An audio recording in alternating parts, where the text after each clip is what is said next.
ஐயோ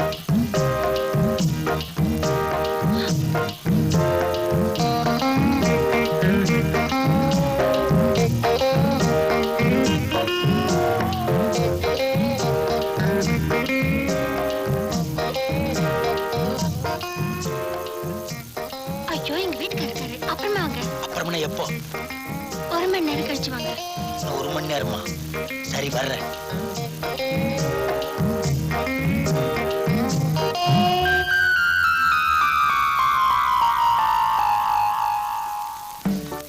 ஏமா இன்னுமா 1 மணி நேரம் ஆகல? எத்தனை நாளா வந்து போயிட்டு இருக்க? ரொம்ப நாளா. ரொம்ப நாளாவா? என்ன தைரியம் இருந்தா என் பொண்டாட்டி தேடி வர்றேன்னு எங்கிட்டே சொல்லுவேன். நான் ஒண்ணும் சும்மா வரல, டிவியை கொடுத்தாக்க வர்றேன். கள்ளக்காதல் பண்ணிக்கிட்டு கட்டவங்கிட்டயே டிவி வாங்கி கொடுத்து ரைட் பண்ணிட்டேன். நான் சொல்றேன், உன்னையும் அவளையும் சேர்த்து வச்சு வெட்டல. நான் ஒரு அப்பனை பிறந்தவளடா. ஒரு அப்பனோ 2 அப்பனோ உனக்கு தெரிஞ்சா சரி. உங்க சந்தேகத்துக்கு ஒரு அளவு இல்லாம போச்சு. இவர் இன்ஸ்டால்மெண்ட் கடக்காரு. இவர்கிட்ட தான் இந்த டிவியை வாங்குனது. நல்லா கேட்டுக்கோ. உங்க அம்மா வீட்டுல வாங்கி கொடுத்தாங்க தானே சொன்னேன். அங்க என்ன கொட்டியா கிடக்கு? எங்க அம்மா வீட்டுல வாங்க சொல்லி உயிர் எடுத்தீங்க.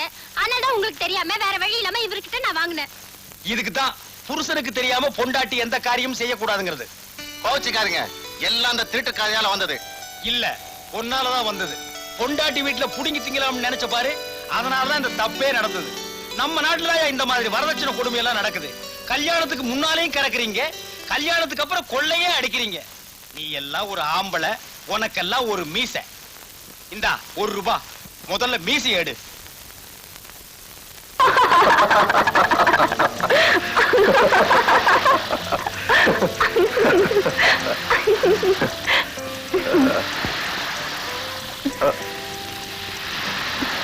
கீதா, ஏன் எல்லாத்துலயும் அவசரப்படுற?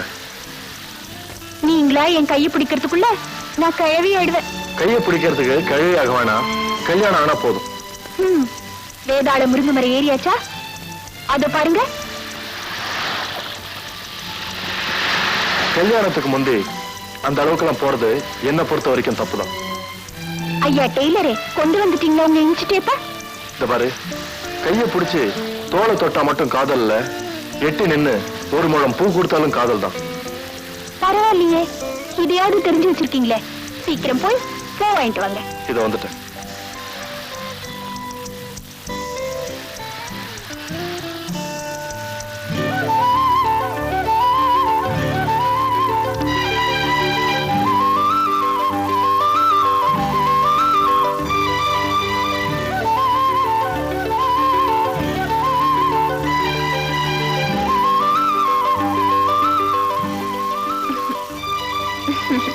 கீதா,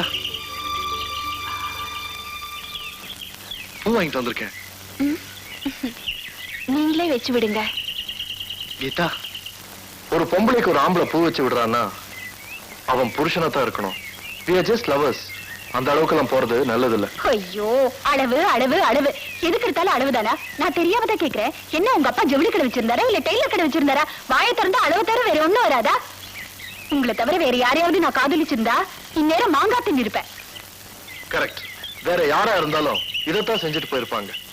முதல்ல நீ மாங்காய் கடிச்சிட்டு அதுக்கப்புறம் ராத்திரியும் பகலும் தூங்காம அழுதுகிட்டு இருந்திருப்ப. நீ வேகப்படுற மாதிரி நானும் வேகப்படுறதுக்கு ரொம்ப நேரம் ஆகாது. உரிமை இருக்குன்னு உணர்ச்சிகளை கட்டுப்படுத்தாம விட்டோம்னா இழக்கக்கூடாது, இழந்துருவோம். இந்த காலத்துல காதல் சீப்பா போனதுக்கு காரணமே இந்த மாதிரி பலகீனம் தான்.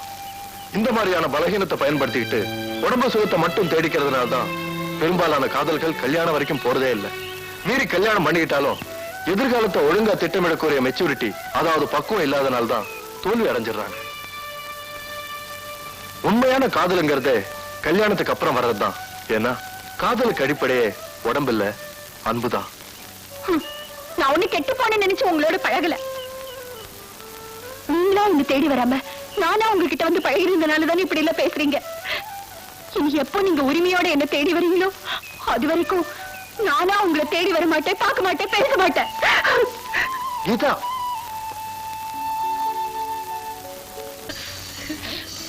அப்பா என்ன வாசனை! நான் வேண்டாம் வேண்டாமாக்கா சொன்னேன். எங்க வீட்டுக்காரு 150 ரூபாய் கொடுத்து இதை வாங்கிட்டு வந்து கொடுத்தாரு. ஜீனா, நீ ரொம்ப கொடுத்து வச்சபடி எனக்கு ஒண்ணு வந்து வாச்சிருக்கேன். உங்க வீட்டுக்காருக்கு என்னக்கா வேலை? 5 மணி ஆபீஸ்ல குஞ்சு மணி ரைட்டரு, அடிபட்ட ஆபீஸ்ல உதப்பட்ட ரைட்டரு. என்னக்கா சொல்றீங்க? மேனேஜர்னு போய் சொல்லி ஏமாத்தி என்ன கல்யாணம் பண்ணிக்கிட்டாரு. ஆனா பாக்குறது பியூன் வேலை. வந்துட்டியா? உன்னை பார்த்தாலும் எனக்கு பகீர்னு இருக்குதுமா. நீ ஏம்மா இதெல்லாம் கொண்டு வந்து இவகிட்ட காட்டுற? படா பேஜாரா போச்சு உங்ககிட்ட. போ. அப்ப நான் வரேன்க்கா. இந்த மோப்பம் பிடிக்கிறதுல ஒண்ணும் குறைச்சல் இல்ல. அதே மாதிரி சென்ட் எனக்கு வேணும். எப்படிப்பா சென்ட் தானே சம்பளம்? என்னால எப்படி வாங்க முடியும்? அதெல்லாம் எனக்கு தெரியாது. முதல்ல சென்ட் வந்து ஆகணும். ஆமா. சோ இவ்வளவு கோவமா போறத பார்த்தா இன்னில இருந்து சோறு கிடையாது, தண்ணி கிடையாது, பாய் கிடையாது, தலைக்கடை கிடையாதா? ஐயோ இவ்வளவு எனக்கு ஓடுமே. அப்ப கடமட்டாவது சென்ட் வாங்கிடுறேன், சென்ட் வாங்கிடுறேன். சார்லி, என்னங்க அந்த ஜிகினா வச்சிருக்காளே அதே சைஸ் தானே? அதே சைஸ் தான், அதே பிரைஸ் தான். பில்லு கடன் கொடுத்தவன் பில்லு கொடுப்பானா? கடனா? அதனால என்ன? ஐயோ ஐயோ ஐயோ, என்னடி உங்க அப்பா சாராயத்தை ஊத்திக்கிற மாதிரி இப்படி ஊத்திக்கிற? ஏய், ஏன் கைய ஓங்குறீங்க? எனக்கு தானே. எப்பப்ப போட்டுக்கணும்னு ஒரு கணக்கு இல்லையா? எப்ப போட்டுக்கிறதா? குளிச்சிட்டு நல்லா ட்ரெஸ் பண்ணிட்டு உனக்கு ஒரே ஒரு பிசுக்கு, அத்தானுக்கு 2 பிசுக்கு. பிசுக்கு. உங்களுக்கு மட்டும் 2 பிசுக்கா? நான் உள்ள போய் போட்டுக்கிறேன். பெரிய ஜிகினா இவன் மட்டும் வாங்குவல, நான் வாங்க மாட்டேனா?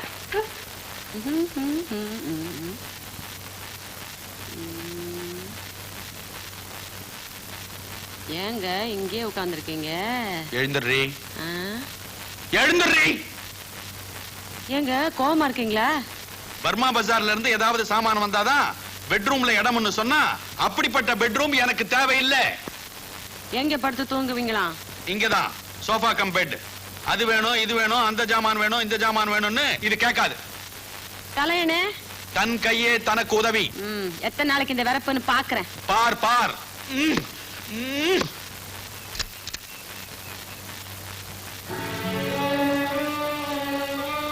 கீதா, நான் கலெக்ஷனுக்காக வந்திருக்கேன். தெரியும். நான் சொல்லிக்கிட்டே இருக்கேன், நீ போயிட்டே இருக்கே. கலெக்ஷனுக்கு தானே வருவீங்க, என்ன பார்க்க வரலையே. கலெக்ஷன் அப்புறமா வந்து வாங்கிக்கோங்க. கீதா,